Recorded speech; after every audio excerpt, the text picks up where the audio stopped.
ஆமாம். Hello guys, இது என்ன கீரைன்னு பார்க்குறீங்களா? இது பேர் தான் வாதநாரை. சொல்லுங்க. பித்தம், கவம், வாதம்னுவாங்க. வாதத்துக்கு சாப்பிட்றது முடக்குவாதம், இந்த கை கால் வலி, மூட்டு வலி, வாய்வால் ஏற்படுற எல்லா வலிக்கும் இந்த தழை சாப்பிட்லாம். முருங்கைக்கீரை கூட போட்டு துவட்டிக்கலாம், பொரியல் பண்ணலாம். அப்படி இல்லைன்னு சொன்னால் இட்லி மாவு, தோசை மாவு கூட போட்டு அரைச்சி தோசை ஊற்றி சாப்பிட்லாம். வாய்வெல்லாம் டக்குன்னு சரியாகும். மூட்டு வலிலாம் டக்குன்னு சரியாயிடும்.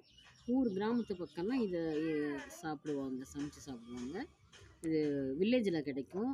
ஏன் டவுன்லேயும் சிட்டிக்குள்ளேயும் கிடைக்கிது, விற்கிறாங்க. கீரை விற்கிற மாதிரி இதையும் இப்போல்லாம் ஒரு கட்டு 20 ரூபான்னு விற்கிறாங்க. இது வந்து தாத்தா நிலத்துக்கு போயிருந்தாங்களா, அங்கேருந்து உடச்சிக்கிட்டு வந்திருந்தாங்க. இதை நாங்கள் உருவி தோசை மாவு கூட அரைச்சி தோசை ஊற்றலாம் அந்த ஐடியாவில் அத்தை உருவிக்கிட்டு இருக்காங்க. இந்த உருவி வச்சு